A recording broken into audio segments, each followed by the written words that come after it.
Hello दोस्तों, कैसे हैं आप? आपका स्वागत है इंग्लिश गुरुकुल यूट्यूब चैनल पे।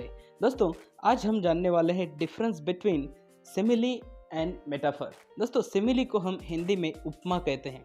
आपने आपकी ज़िंदगी में कई बार सिमिली का जाने अनजाने में उपयोग किया है। जब आप कहते हो कि तुम मुझे फूल की तरह दिख रहे हो सकता है आपको कोई एक खूबसूरत व्यक्ति दिखे जिन्हें आप ये जताना चाहते हो, उन्हें बताना चाहते हो कि वो कितना खूबसूरत है, कितनी खूबसूरत है, तो आप उन्हें फूल के साथ कंपेयर कर देते हो। आप कहते हो तुम फूल की तरह दिख रहे हो, गुलाब के फूल की तरह। तो यहाँ पे लाइक सिमिलर, आप या तो आप ऐसे करोगे you are looking like a flower, या फिर आप you are as beautiful as a flower, right.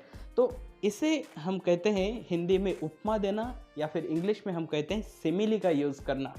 लेकिन वही दूसरी ओर अगर आप ऐसे कहें कि तुम एक फूल ही हो, डायरेक्टली आप यहाँ पे इक्वल का साइन दे रहे हो। जैसे आप मैथमेटिक्स में इक्वलिटी बताते हो कि एक और एक ये दोनों सेम हो जाएंगे। जैसे 3 × 2 = 6, जैसे दोनों साइड में जब आपका जो मैथमेटिकल बैलेंस आ जाएगा तो आप वहाँ पे इक्वल साइन यूज़ करते हो। ठीक उसी तरह से इंग्लिश में भी जब दो भावनाएं या दो चीज़ों को कंपेयर करते हो तो आप इस तरह से कंपेयर करो कि वो दोनों चीज़ें एक ही हो जाए या एक ही प्रतीत हो, तो उसे हम कहते हैं मेटाफर, और हिंदी में उसे हम कहते हैं रूपक। अब इसका एग्जाम्पल क्या है? अगर मैं ये कहूँ कि तुम फूल ही हो, मैं ये नहीं कह रहा हूँ कि तुम फूल की तरह हो, मैं कह रहा हूँ कि तुम फूल ही हो, तो ये एग्जाम्पल हो जाएगा मेटाफर का। हमारे डे टू डे लाइफ में हम कई दफ़ा सिमिली और मेटाफर इनका यूज़ करते हैं, लेकिन हम कई बार इन दोनों में डिफरेंस समझना भूल जाते हैं। तो इसको समझने के लिए एक आसान सी ट्रिक मैं आपको बताता हूँ। आपको जब भी इस तरह का क्वेश्चन पूछा जाए कि ये सिमिली है या मेटाफर, ये पहचानो, तो सबसे पहले आप उस सेंटेंस को अच्छे से पढ़िए और उसमें आप 2 वर्ड ऑब्जर्व कीजिए। क्या उस सेंटेंस में लाइक की इस तरह का कोई वर्ड आ रहा है? Like for example, life is like a box of chocolates.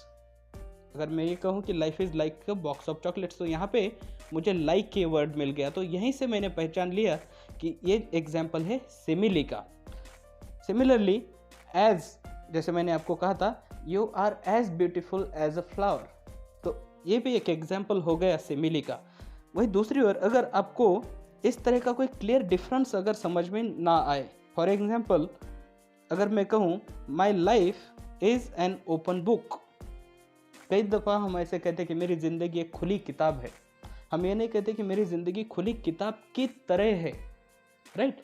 तो हम अपनी ज़िंदगी को डायरेक्टली खुली किताब के साथ कंपेयर कर रहे हैं। तो ये एग्जाम्पल हो गया मेटाफर का। तो आपको हमेशा सेंटेंस में पहले सेंटेंस पढ़ना है और उसमें देखना है कि लाइक या फिर एज टू इस तरह का कोई वर्ड उसमें आ रहा है क्या। अगर नहीं आ रहा है तो वो डायरेक्टली मेटाफर है, और आप अच्छे से इस तरह के क्वेश्चन सॉल्व करके अपने आउट ऑफ मार्क्स ले सकते हो। उम्मीद करता हूँ आपको ये वीडियो पसंद आया। अगर पसंद आए तो चैनल को सब्सक्राइब कर लीजिए और आपके दोस्तों के साथ भी शेयर कीजिए। Thank you very much.